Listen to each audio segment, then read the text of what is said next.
Welcome to another episode of My Real Estate Story, where we share real conversations with real investors.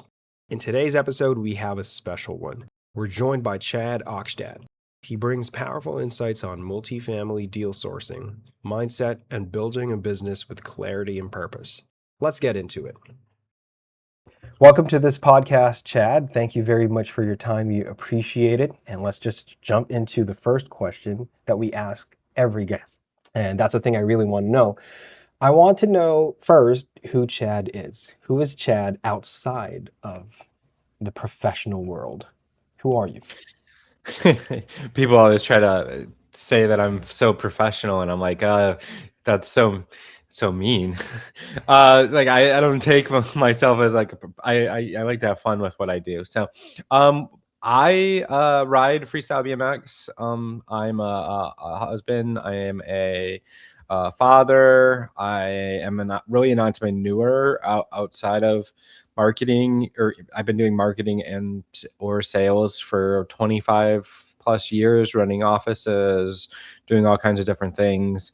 I've been coaching for 8 years. I ran an agency before that. And I kind of just fumbled my way into real estate. Fumbled. Okay. Why you say fumbled? Well, it's funny is I was in real estate before most of the people that are doing real estate now, but it went horribly bad. So I started in 2003, and I had a couple rentals, and then, well, this thing happened around 2007, 8 or so, and lost all of the real estate. And then now I never wanted to really, I wasn't planning to be in real estate. It was an accident. I have another business partner in a medical business, and he was like, "Hey, I have a portfolio, and I'm a passive investor in that. I didn't have much going on at the time."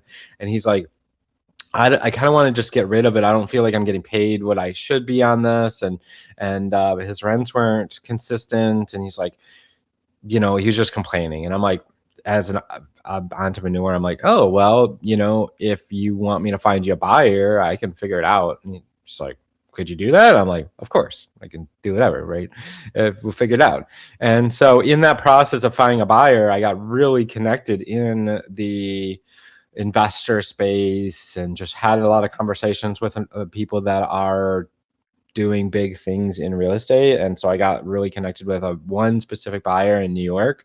And I'm like, after I got this deal locked down, I was like, oh wait, there's real money in this. And like, all I got to do is go find deals that this guy wants and just connect the dots. And I'm really good at having conversations and really good at like just finding, like, I don't feel like I'm really great at like enrollment or like selling or any of that. I'm really good at problem solving.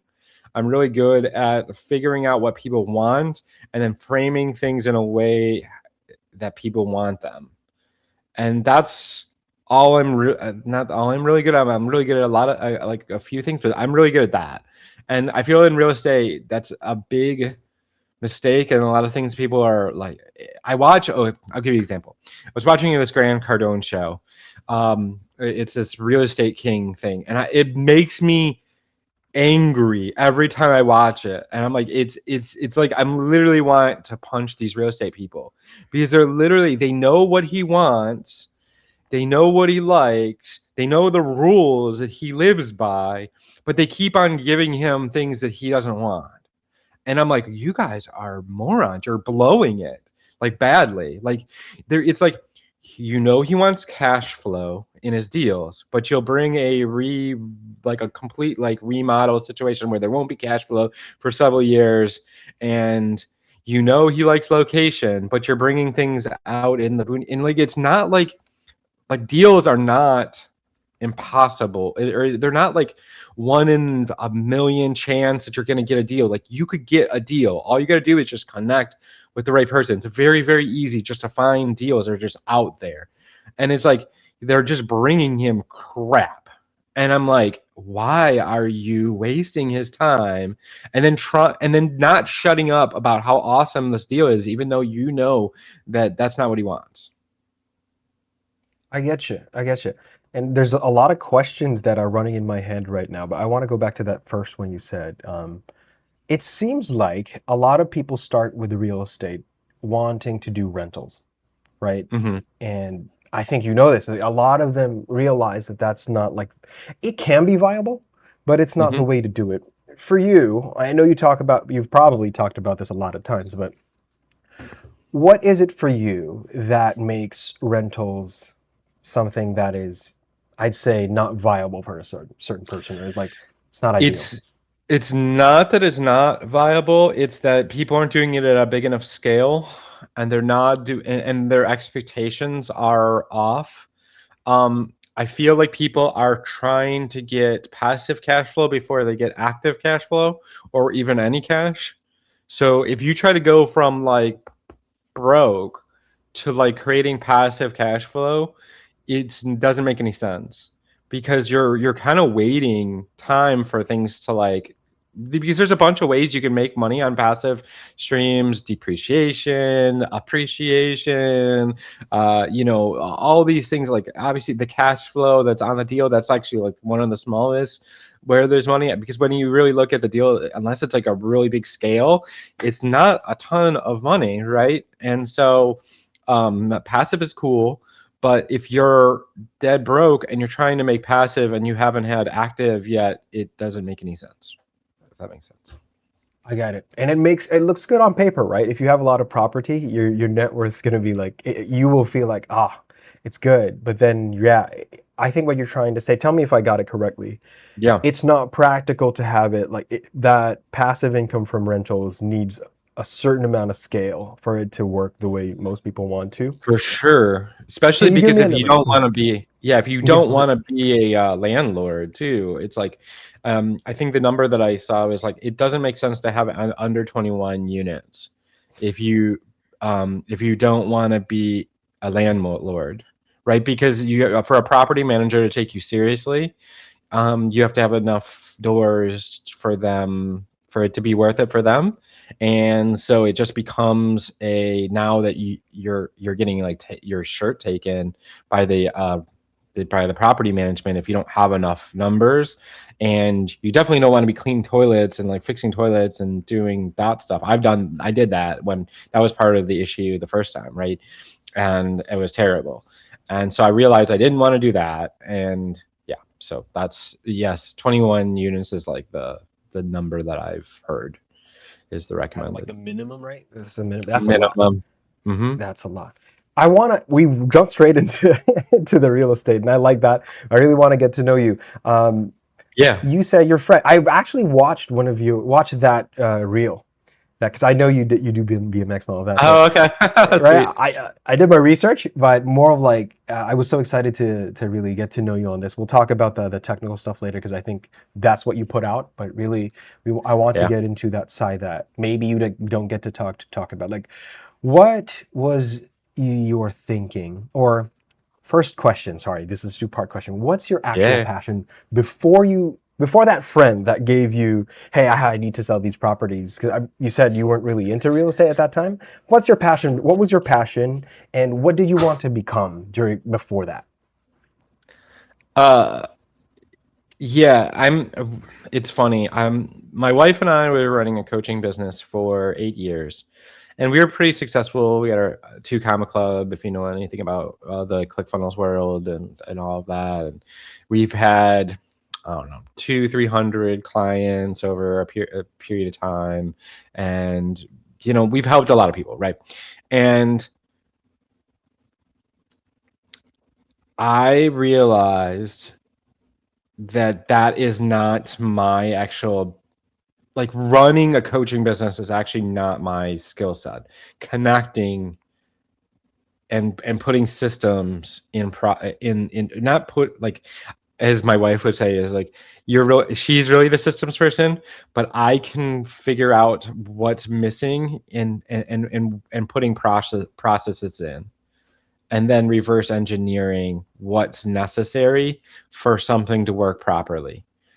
And then she or somebody else on my team needs to actually do the creating of the system.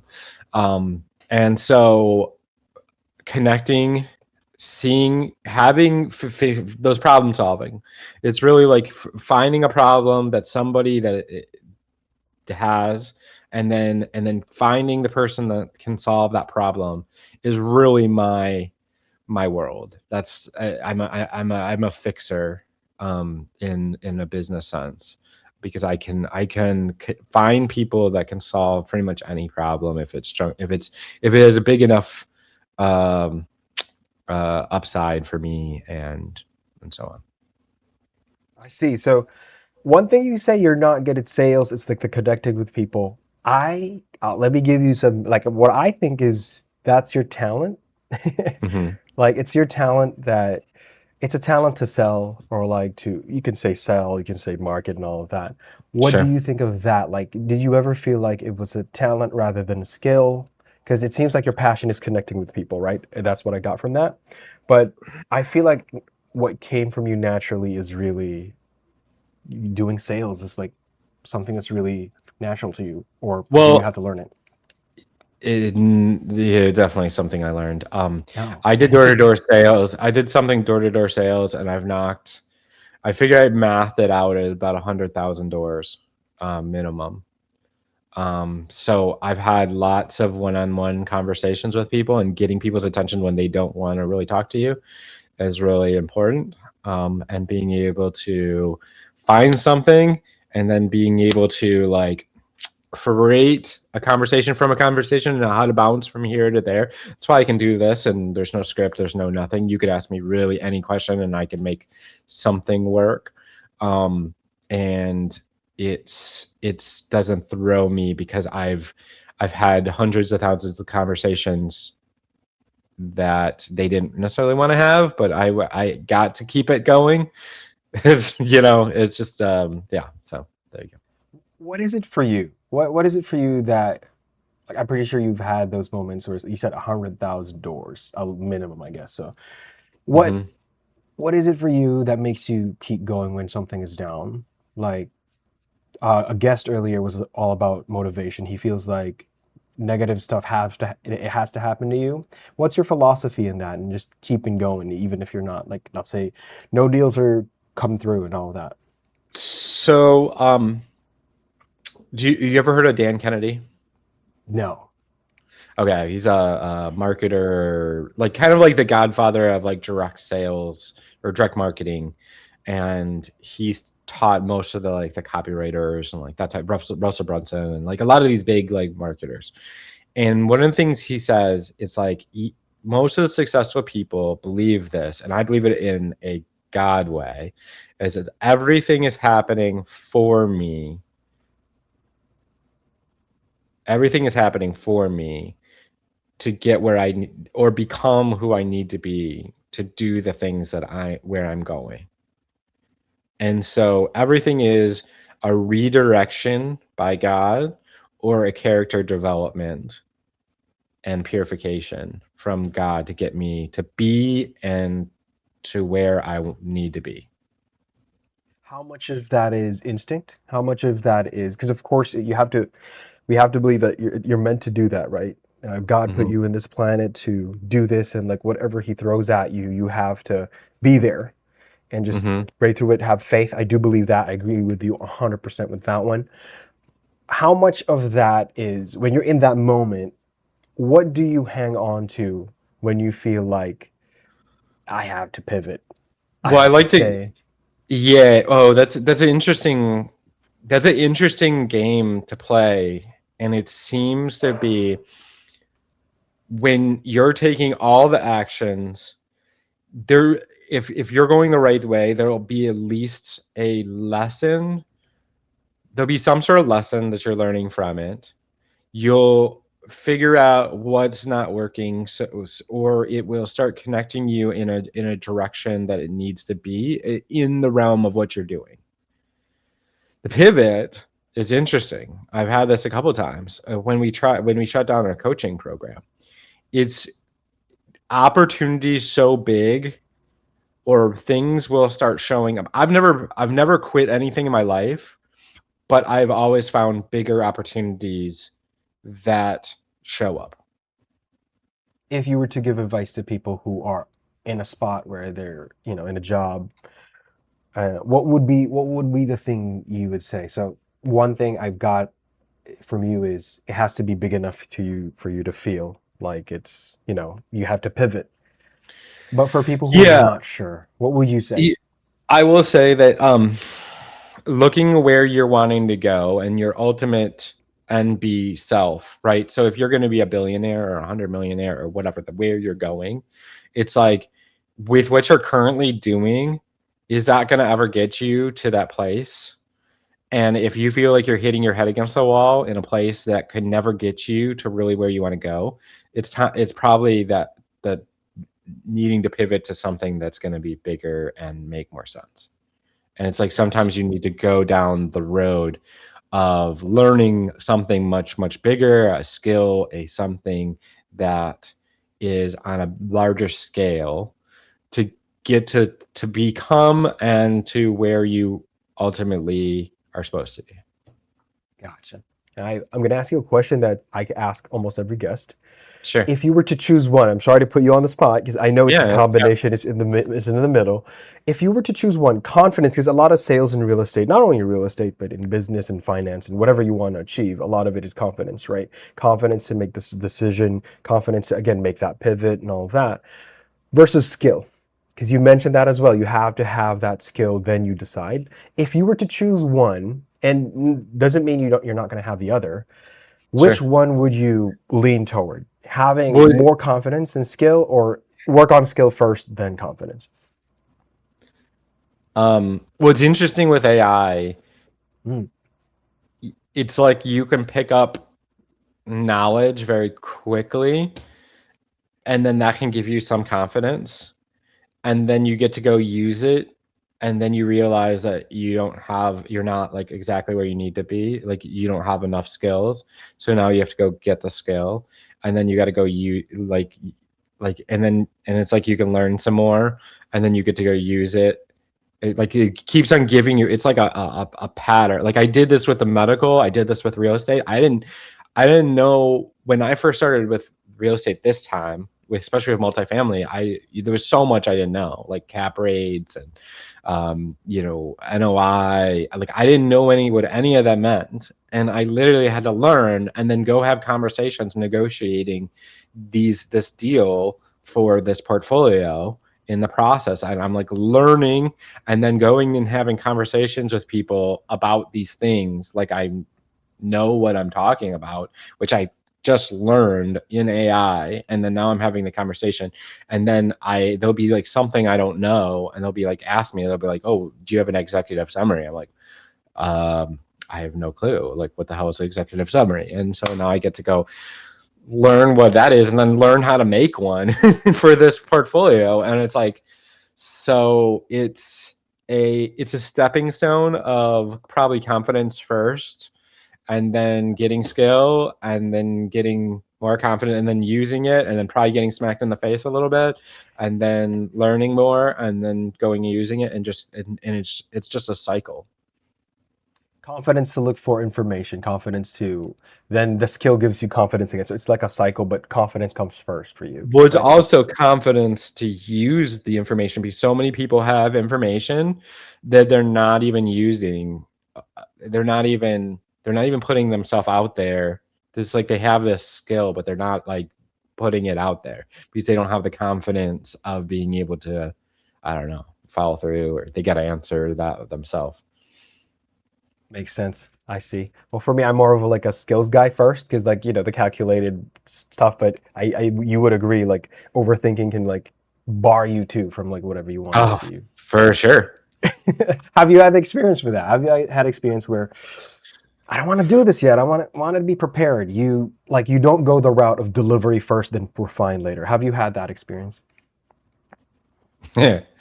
I would love to say yeah, but no, I haven't. I'm always the one. My wife always gets mad at me because she's like my business partner and things. Like right now we have the software that we've created, and I want to like go out and sell it, and like we're still working out like some bugs, and it's like it's like it, but this is awesome. I'm like, I want to get some beta, like let's get some beta people in here. Let's work out bugs with them, and let them know that there is going to be bugs, and they're going to get, you know, a reduced amount for even being a part of this. So Can you talk yeah, about the software? I'm really curious. Or is it in the works? Can't yeah. talk about it? No, I can. Okay, go ahead. So it's called Deal Engine OS, and essentially, the problem it solves is the biggest problem at the core level of it. If you think of investor lift for single family, this does that, but for not in the same. It doesn't look the same. It's that looks more like a Zillow. This is more of a process for multifamily to connect the deals. Now we're working on obviously all this to make it as valuable for single family, but I really feel like it's the most valuable for multifamily because of the complex deal and analyzing deals, and then the other thing, like I love investor left, like for single family it crushes, right?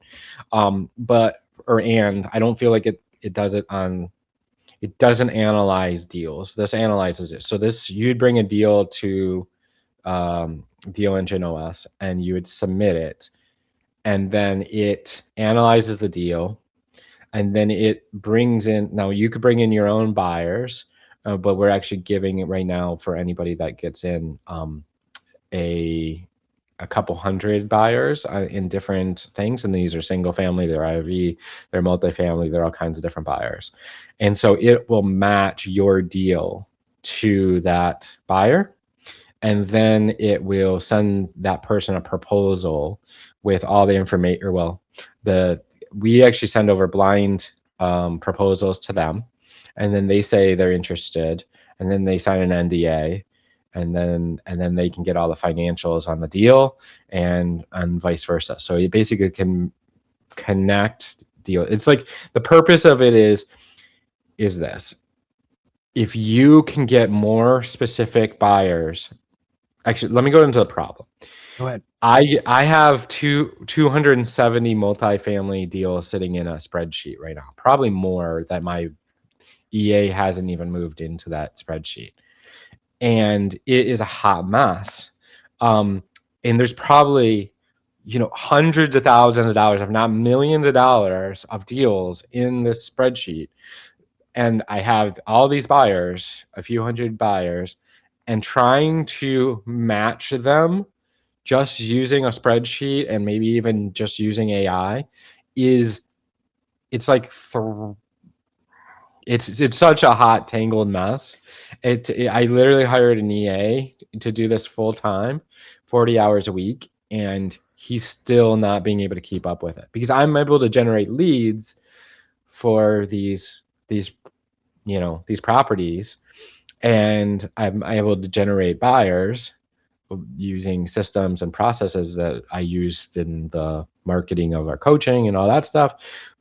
But the matching and the proposal sending and the all the paperwork and just all of that, it just didn't work. So we create the software, and we're now going to start testing it on our own deals, and then we're going to open it up for a beta.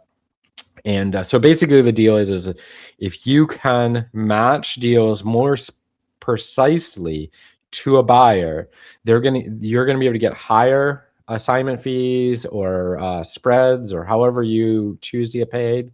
You're going to close more deals because it's just gonna connect way faster and be able to have more conversations and that type of thing. And it's going to save a ton of time. It's going to save like 40 hours a week. And so yeah, I'm super pumped on launching it. What's your deadline? How long have you been working on this, and when do you hope to get You it know, going? the idea popped up about a month and a half ago. And so we've been physically creating it for about 3 weeks. Ooh, And we how went big is the from, team? Go ahead. oh, how big is the team? Well, we've just brought on a COO. We have my EA. We have my wife, and we have a tech team in the background that they're more of the high level integrations and that type of stuff. What were the pain points in trying to grow this team, or like trying to get the deals, not get the deals going, because you said leads are keep coming in, and like, Yeah. the person handling can't keep up. After that, so the software is definitely going to help. After that, Mhm. is it also AI, or is it still people calling, still interaction?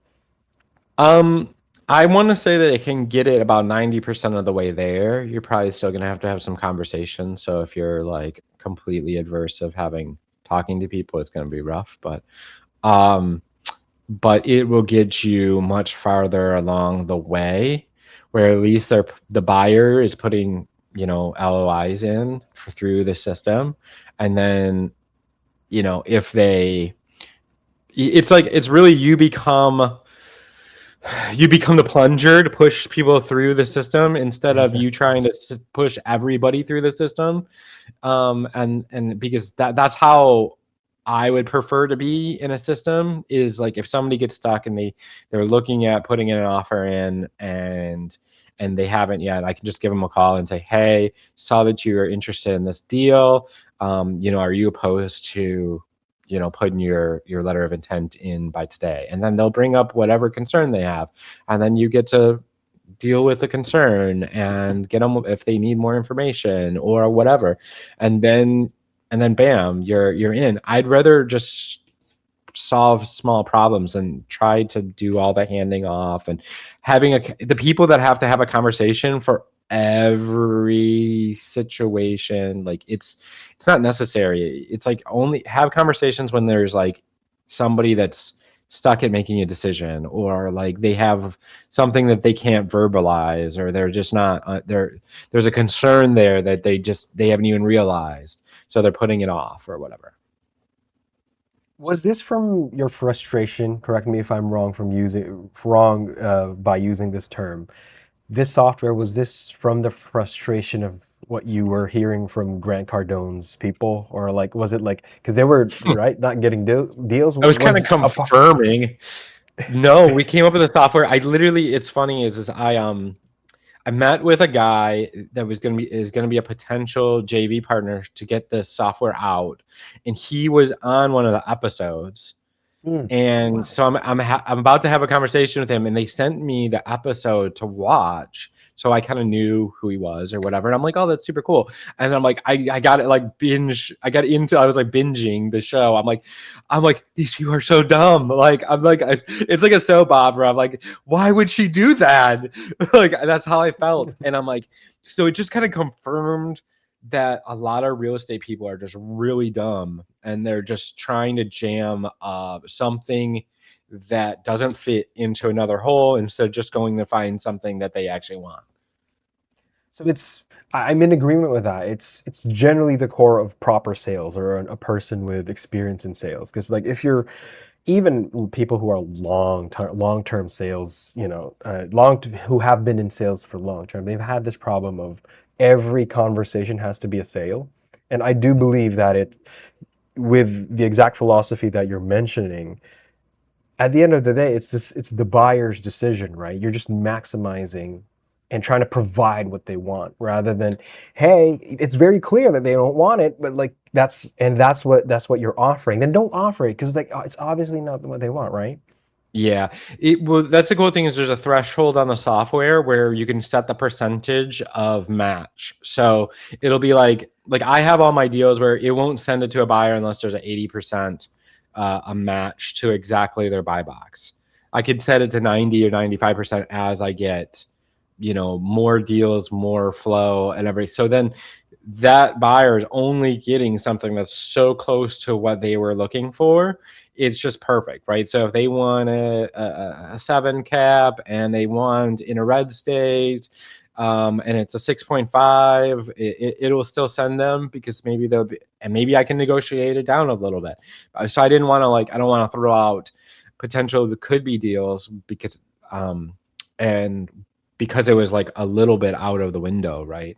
And so I like to have a little bit of wiggle room on it. But there's literally people, the Grant really, like if you had to put a buy box to him, he wants like a A or B class property that is has some value add, that is in a really great location, that you could essentially increase the value very, very easily, and it needs to be at least like a 6 cap, and it needs to be probably 50 doors to be for it to be even worth it for him.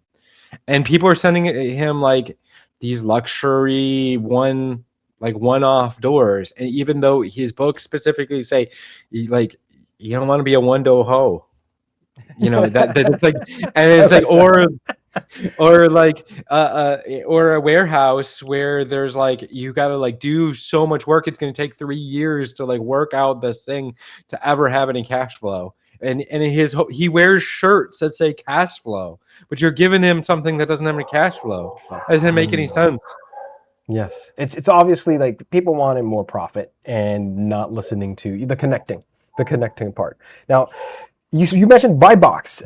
You emphasize alignment with a team's buy box, right? We have to Hmm. align with the team's buy box. Where do most investors get this wrong, in your experience? They're not specific enough. They're like they give you like three criterias, and really they should be giving you like 7 to 10 criterias. It should be like, because okay, they're like, oh, I want to, like, I got one today. I was like, red state, it needs to be at least $1 million, and no cap rate. No, because like if I gave you a 3 cap in Arkansas, you're not going to be pumped about that, and you're not going to be interested. And so why would you not specify what cap rate that you want? Or and it's like, I think it said value add. Okay, great. Does that mean, if it's completely distressed and there's nobody living there? I know that's not like that could be considered value add. But like also it's like the things that are deal breakers. What's a deal breaker? Right? What makes a deal breaker for, like, I'm not interested in it if it's in the hood, right? And that makes sense to me. Okay, great. I will not give you any C or D areas. I won't take, like, it needs to be a class. Like, I only buy B and C properties. Great. I need to know that, because if I send you an A class, there's not enough room to move up. And it seems like your software would solve that, right? Casting a wider net. That's the impression I'm getting. Casting the widest net as possible, but still being specific and not giving trash deals that are like, still being very specific and casting a wide net. Did I get Yeah, clear? well, it's being very specific, but then but realizing that there are going to be some good deals maybe over here, right? And so being open to this isn't a deal breaker, that's just not exactly what I'm looking for. So giving that clarity in communication is so important, and buy box is one of the big ones, I believe, because if this is the big problem, most wholesalers and people that are trying to connect deals are bored. They're doing one of two things. They're spending a ton of time analyzing, and then they're calling everybody and being like, oh, I have one that's very close to your buy box. And they're spending so much time on each deal. Yes. But then there could be like one thing that's like off on it, and you just wasted like Yes. days connecting with this person and like chasing them down and like doing all this stuff. Or you're forwarding every deal down. I mean, and then you become like this if you ever watched, there's a show called How I Met Your Mother, Yes. and there was an episode about being a oh, I can't remember what it was called, but basically the gist of it is that I think it was Ted Mm. that would say that he loved everything and it was really bad. Yeah. And it's like there was like a book, and like and like this book's the best book ever, and really it's terrible. And like it's like he would just like endorse everything. And so when you're sending every deal to your all your buyers, even though it's not in their buy box and not even in the realm of even the same state, same size, all the thing, then when the buyer's opening, they're going, this is not what I'm looking Yeah. for. And then if you get a couple of those, then they stop opening your emails. They ignore you. They They ignore you. ignore you. Right. Exactly. Gotcha. Well, I know we're pressed on time because of your schedule, so just one more question for me, Yeah. and not really a question, but a request.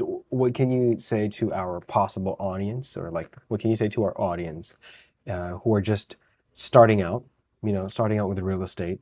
And can you give us something inspirational, if you will? And how can people contact you? Yeah. Well, if they're interested in the software, they can go to dealengineos.com. Um, they can look me up on Facebook's a big one for me. Um, Chad Ogstat, I'm sure you'll have like name and all that stuff, links and whatever. But as far as motivational, I think it's getting really clear on what you're good at and where you actually, because I feel like people end up where they think where other people said is a great place, and they go like they chase like the hype or they chase the whatever instead of getting really clear on what your skill set is and where you can actually make the money. Like if you're maybe passive and your situation, so there's like a couple of things like skills, like what's your skills, where are your situations. If you have a bunch of cash in the bank and you just want passive, like that might be the deal thing, but you got to really learn how to play that game and being able to be that investor. But if you're somebody that's like, I need cash, like you shouldn't go buy like passive streams until you fix that cash issue. Like because you're gonna be sitting there going, like I don't like this is like not a lot of money coming in. It doesn't feel like unless you have a and then it becomes like a challenging thing of like being able to make those deals happen. And it's like I think starting in like the wholesale space is a great place, or even really starting as a bird dog first. Like how can you be a bird dog for a buyer and just get paid checks for that for doing that? Like but again, it's like getting really clear on your skill sets, your situation, and then putting those together and then figuring out, probably having a conversation with AI of like where in real estate is going to be your spot. All right. Thank you very much. That is a great way to end the podcast. I really appreciate your time, Chad, and I hope we can get you back on. I want to maybe if in the next episode, if you have time, we're going to talk about something more personal or like not super personal. But yeah, that was great. Thank you very much, and that is it. I hope to see you again. Awesome. Thank you. And that's it for another episode of My Real Estate Story. Big thank you to Chad Ockstadt for coming out and sharing so much value with our audience. If you found this helpful, make sure to like, subscribe, and share it with someone who's serious about real estate. Also, you can find Chad's links and details in the description, and we'll see you in the next story.